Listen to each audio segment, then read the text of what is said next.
ரொம்ப சந்தோஷமா இருக்கு. வரும்.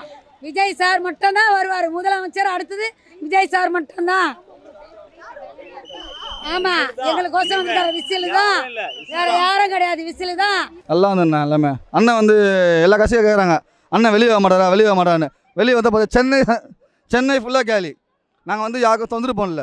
அரசியல் பிரச்சாரம் இன்னும் பேச விட இல்லை. அண்ணனை பேச விட என்ன ஆகும்? பிரச்சாரம் பண்ணி வெளில வரும். ஆனால் அந்த குடும்ப ஆட்சி ஒழிக்கணும். ஆமாண்ணே, 200 கோடி சம்பளம்ல, 200 கோடி சம்பளம்ல யாரை விட்டு வருவா? நாலாம் விட்டு வரமாண்ணா. இப்படிலாம் தான் அண்ணன் விட்டு வந்திருக்காரு. எதனால? சமத்துவம் சமூகம் குடும்பம் வந்திருக்காரு. பிஜேபி திமுக ஒன்று தான். இப்போ நான் ப்ரூவ் பண்ணுறேன், உண்மை அது. கண்டிப்பாக ஜெயிப்பாருண்ணா. ஆட்சி உட்கார நாங்கள் உட்கார வைப்போம் அவரை. திமுகல 8000 ரூபாய் கூப்பனு, ஏடிஎம்ல வந்து 10000 ரூபாய் கூப்பனு. தளபதி எந்த கூப்பனும் தரல. என்னது? தளபதி எந்த கூப்பனும் தரல. ஆனா எவ்வளவு ஜனம் வருதுன்னு பாத்துக்கினீங்களா? நான் எங்களுக்கு 10 ரூபாய்க்கு எந்த பிரயோஜனமும் கிடையாது. என் தளபதி வந்தா இந்த மக்கள் எல்லாமே நல்லா இருப்பாங்க. ஆமா, எங்களுக்கோசம் எங்க அண்ணன் வந்துக்கிறாரு. அவன் சொல்றவன் வந்து ஏன் அரசியல் இருக்கிறான்னு நீங்க அவனை போய் கேட்கணும். ஒருத்தர் வர்றாருன்னா அவருக்கு வழி விட்டு நிக்கணும். அவரை வந்து கான்செப்ட் ஏற்று அவரை வந்து திட்டிக்கின்னு அப்படின்னு தான் அது அரசியலே கிடையாது. அது ஒரு சாக்காடை. இது வந்து தூய்மையான ஒரு ஆட்சி 2026ல் கண்டிப்பாக நடக்கும். 234 தொகுதியை வேட்பாளர் நாங்கள் போட்டுக்கிறோம் இந்த தேர்தலில். அந்த 234 தொகுதியை எங்கள் தளபதி பேச பார்த்தா அந்த எம்எல்ஏக்கு எல்லாம் ஓட்டு போடுவாங்க. கண்டிப்பா உண்மை. வெற்றி நம்மதே. விசிலு கொஞ்சம் வெயிட் பண்ணுங்க போதுமா? எங்களுக்காக அண்ணன் வந்து எங்களுக்காக வந்தது நாங்கள் ஒரு பெரிய ஒரு இதுவாக கருதுகிறோம். ஆக்சுவலாக அரசியல்னாலே ஒரு சாக்கடை அப்படின்னு சொல்லிட்டு எல்லாருமே நம்ம நினச்சிருப்போம். இந்த அரசியல்ன்ற சாக்கடையை இறங்கி சுத்தம் செய்யறதுக்காக தான் இவ்வளோ மக்களோட எழுச்சியே. எல்லாருமே வந்து அரசியல்னு சாக்கடை அப்படின்னு சொல்லிட்டு ஒதுங்கி போன காலம் போய் இப்போ அந்த இறங்கி அந்த சாக்கடையை சுத்தம் செஞ்சே ஆகணும் அப்படின்ற ஒரே ஒரு காரணத்துக்காக தான் இவ்வளோ மக்கள் எழுச்சி. உண்மையான மக்கள் புரட்சின்னா அது இதுதான். உண்மையான மக்கள் புரட்சி. 2026 எலெக்ஷன் ரிசல்ட்டுக்கு அப்புறம் பாருங்கள், முதலமைச்சர் மு.க. ஸ்டாலின் வந்து என்ன பண்ணுவார்னா எல்லா படத்துக்கும் ரிவ்யூ கொடுத்துட்டுருப்பாப்புல. இப்போ பார்த்தீங்கன்னா ரஜினி, கமல் இவங்கெல்லாம் வச்சு அவங்களும் வந்து மதிக்கத்தக்கவர்கள் தான், இல்லைன்னு சொல்லலை. எங்கள் தளபதி அண்ணா வந்து என்ன சொல்லியிருக்காருன்னா எல்லாரையும் மதிக்கணும்னு சொல்லியிருக்காரு. அவங்கள வச்சு இந்த எலெக்ஷனுக்கு வந்து ப்ரொமோட் பண்ணிகிட்ருக்குறாங்க. ஆனால் எங்கள் தளபதி சிங்கிளாக மக்கள் பின்னாடி அவ்வளோ கூட்டத்தை நீங்களே பார்த்துருப்பீங்க. உண்மையான மக்கள் புரட்சி கேள்விப்பட்டிருக்கீங்களா? பார்த்துருக்கீங்களா? இப்போ கண் முன்னாடி தமிழக மக்களே வந்து உண்மையான மக்கள் புரட்சியை பார்க்குறாங்க. கண்டிப்பாக அடி பண்ணிய மாட்டார். அப்படி அடி பண்ணியிருந்தா இருந்தால் எப்போ கூட்டணிக்கு போயிருப்பார். கூட்டணிக்கு போகாமல் இந்த அளவுக்கு சிங்கிள் மேனாக இவ்வளோ பின்னாடி 8 கோடி மக்கள் பின்னாடி நிற்கிறாங்க. அதை நீங்களே பார்ப்பீங்க, எல்லாருமே பார்க்குறாங்க. இந்த வாட்டி ஆட்சி மாற்றம் அப்படின்றது வந்து உண்மையாக நடக்கும். எம்ஜிஆர் காலத்தில் கூட 30% ஓட்டு தான் வந்து எம்ஜிஆர் வாங்கினார். ஆனால் எங்கள் தளபதி 40% ஓட்டுக்கு மேலே கண்டிப்பாக வாங்குவார், ஆட்சி பிடிப்பார். நீங்கள் வேணால் பாருங்கள். எங்கே விசில் சின்னதாங்க தளபதிங்க, உசுருங்க. எல்லாருக்குமே உசுராக இருக்கார். அப்படி இருக்கும்போது விசில் சின்னத்துக்கு தான் நாங்கள் ஓட்டு போடுவோம். இது வரைக்கும் விஜய் தான்ப்பா வருவார். ஆனால் இந்த வெயிலில் டைம் கொடுத்தது ரொம்ப ரொம்ப தப்பு. என்னப்பா பண்ணிட்டாரு அவரு? இல்லை, அவர் என்ன பண்ணிட்டாரு? நாட்டுக்கு நல்லது தானே சொல்கிறாரு, கெட்டதா சொல்கிறாரு? இல்லை, நீங்கள் ஏன் இப்படியெல்லாம் பண்ணுறீங்க? இவரை ஒரு வாய்ப்பு கொடுத்தா என்ன? 5 வருஷம் நீங்கள் தான் ஆளணும், நீங்கள் தான் பேசணும், நீங்கள் தான் தொகுதியில் இருக்கணும், நீங்கள் தான் எல்லாம் செய்யணுமா? ஏன் இவருக்கு வாய்ப்பு ஒன்று கொடுத்தா என்ன? எப்போ பார்த்தாலும் விஜய் பிள்ளாக்கா பையா, இதெல்லாம் என்ன இது? பிள்ளாக்கா பையனா யாரு? ஏங்க அவர் நல்லது செய்கிறாரோ செய்யலையோங்க, அந்த வார்த்தை சொல்கிறாருல அது போதும் நமக்கு. நான் ஒருத்தி ஓட்டு போடலனாலும் அவர் தாங்க வருவார். நான் கண்டிப்பாக போட்டேன். நான் வந்து சூரியனுக்கு தான். நான் ஃபஸ்ட்டு அம்மாவுக்கு போட்டுருந்தேன், அதுக்கப்புறம் சூரியனுக்கு போட்டேன். ஆனால் சூரியனுக்கு அடுத்தது இது புதுசாக வர்றாரு. ஏன் அவர் சினிமாவில் விட்டாலாம் நான் இங்கே வரணும்னு அவருக்கு தலையத்தா? கொற்ற வெயிலில் நின்று பேசுகிறாருங்க. அவங்க ஃபேமிலியை பகச்சிக்கின்னு அவங்க எல்லாரையும் பகச்சிக்கின்னு வீட்டை விட்டு நல்லா ஏசியில் உக்காந்து சொகசமாக உக்காந்து சாப்பிட்றவர் எதுக்கு என் மக்களுக்காக வரணும் அவர் சொல்லுங்க. அவர் ஒரு தியாகிங்க, நல்ல மனுஷன் அவருக்கு நல்ல வாய்ப்பு கொடுங்க, நல்லதே செய்வார், ஜெயிப்பார், கண்டிப்பாக ஜெயிப்பாருங்க, கண்டிப்பாக. ஆமாம், கண்டிப்பாக ஜெயிப்பார். ஏங்க கடவுளோட ஆசீர்வாதம் அவருக்கு என்றைக்குமே உண்டு. 1000 பேருக்கு நோன்பு திறக்க வச்சாரு தெரியுமா? 1000 பேருக்கு நோன்பு திறக்க வச்சதோ மழை வந்தது, மறுநாள் மழை வந்ததுங்க. எந்த சிஎம் நோன்பு திறந்து மழை வந்தது? மழை வரல. ஆனால் இவர் கண்டிப்பாக, நான் ஒரு முஸ்லீம் பெண்ணாக சொல்கிறேன், ஆனால் அல்லாஹ் அவருக்கு துணை நிற்கிறாரு கண்டிப்பாங்க. எல்லா கடவுளும் அவர் தாங்க, அவர் சைடு இருக்குது, கண்டிப்பாக ஜெயிப்பார். விஜய் தான் டிஎம்கே, அவர் வேணாம், எல்லாம் எதுமானா எங்களுக்கு இருக்கு வாய். ஏங்க 30 வருஷமாக சினிமாவில் நடித்தார், ஏன் 5 வருஷம் ஜனங்க பார்க்கணும் என்ன செய்கிறாருன்னு. அதுக்கப்புறமா நாங்கள் தீர்மானம் பண்ணணும் இவர் வரணுமா வரக்கூடாதான்னு. ஒரு வாய்ப்பு கொடுக்கணுங்க.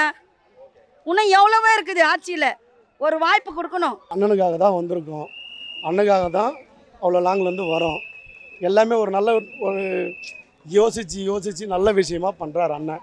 ஸோ அதனால் எல்லாருமே, நான் மட்டும் இல்லை, எல்லாருமே பெண்கள் உட்பட எல்லாருமே வரவேற்பாங்க. ஆனால் ஊழல் இல்லாத ஆட்சினா, கரப்ஷன் இல்லாத ஆட்சி, எல்லாருக்குமே எல்லாமே கிடைக்கும். இதுதான் அண்ணனோட மெயின் பாயிண்ட்டு, அதுதான். அதாவது இவ்வளோ காலமாக 75 வருஷம் பவள விழா கட்சி, 50 வருஷம் ஏடிஎம்கே கட்சி, எந்த கட்சி இருந்தாலும் எதிர்த்து போட்டியிட 3வது அணி ஒன்று கிடையாது தமிழ்நாட்டை பொறுத்தவரைக்கும். கேள்வி கேட்க ஆள் இல்லை. அதனால் 75 வருஷமாக ஆட்டம் போட்டாங்க. இப்போ அண்ணன் வந்துட்டார், ஒன்றுமே பண்ண முடியாது. இது பாருங்கள், மக்கள் சப்போர்ட் அப்படியே பாருங்கள், ஃபுல்லாக மக்கள் சப்போர்ட், எல்லாம் லேடிஸு ஜென்ட்ஸு எல்லாமே. மெயினாக பெண்கள் சப்போர்ட்டு அண்ணனுக்கு அதிகமாகவே இருக்குது. 100% ஆட்சி அமைக்கிறது உறுதி. ஆனால் அவர் அடி பண்ணிடுறது மக்களுக்கு மட்டும்தான். அண்ணன் அடி பண்ணிடுறது மக்களுக்கு மட்டும்தான். மக்களுக்காக சேவை செய்கிறதுக்காக தான் இவ்வளோ இன்னல்கள், இவ்வளோ கஷ்டம், இவ்வளோ வேதனை, எவ்வளவோ அவதூறுகள். புரியுதுங்களா? நான் சொல்கிறது புரியுதுன்னு நினைக்கிறேன். வேறு யாருன்னா இந்த இடத்துல, அண்ணன் இடத்துல வேறு யாருன்னா இருந்திருந்தாங்களா என்றைக்கோ கட்சி வேணான்னு விட்டு ஓடிட்டு இருப்பாங்க. ஏன் ரஜினிகாந்தெலாம் கட்சி ஆரம்பித்து ஓடி போனவர் தானே, உங்களுக்கு தெரியாதா? நான் சொல்லி தெரிய வேண்டிய அவசியம் இல்லை, உலகத்துக்கே தெரியும். வரேன்னு சொல்லிட்டு 30 வருஷமாக ஏமாத்தின ரஜினிகாந்தோட எங்கள் அண்ணன் உண்மையிலேயே நல்லதை செய்வார், நல்லதாக வரவேற்போம். நாங்கள் வரவேற்கிறோம். நான் கண்டிப்பாக ஆட்சி அமைப்பாருண்ணே. அதில் உங்களுக்கு ஏதாவது டவுட் இருக்கா? Any doubt? மக்களுக்காக பணி செய்ய வராரு, ஆட்சி அமைப்பாரான்னு ஒரு கேள்வி கேட்குறீங்க பார்த்தியா? அப்போ உங்களுக்கு டவுட்டாக இருக்குது. நாங்கள் தெளிவாக இருக்கோம், சரியா? ஓட்டு விசில் சின்னத்துக்கு தான், ஓகேவா? நன்றி, வெற்றி நிச்சயம். மக்களே, ஓட்டு விசில் சின்னத்துக்கு போடுங்க. ஏமாற்றுவாங்க, பணத்தை கொடுத்தா வாங்கிக்கோங்க, விசில் சின்னத்துக்கு ஓட்டு போடுங்க. பாய்.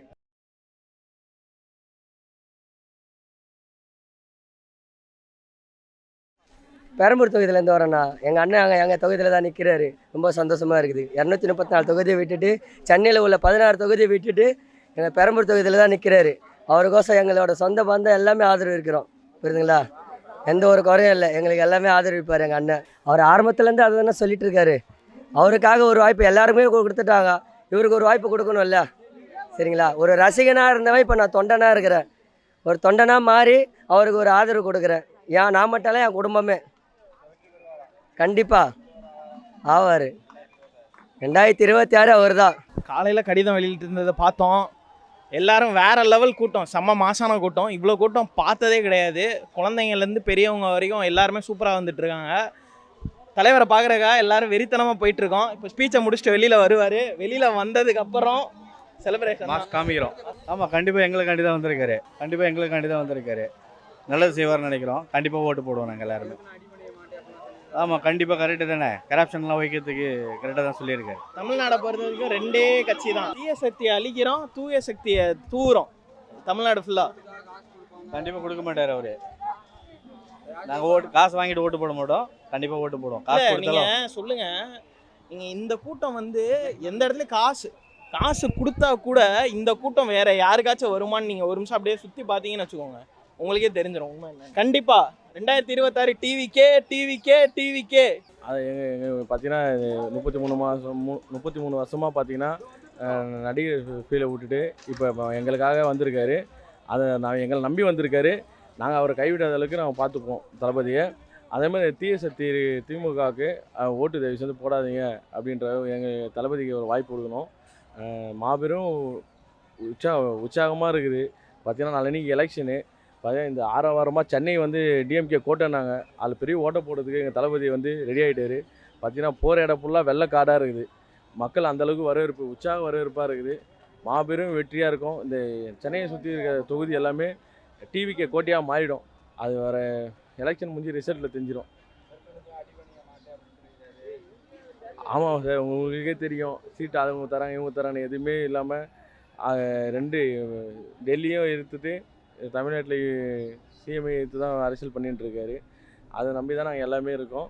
தளபதி சிஎம் ஆவார். வர எலெக்ஷனில் மாபெரும் வெற்றி பெற்று சிஎம் சீட்டில் உட்காருவார்.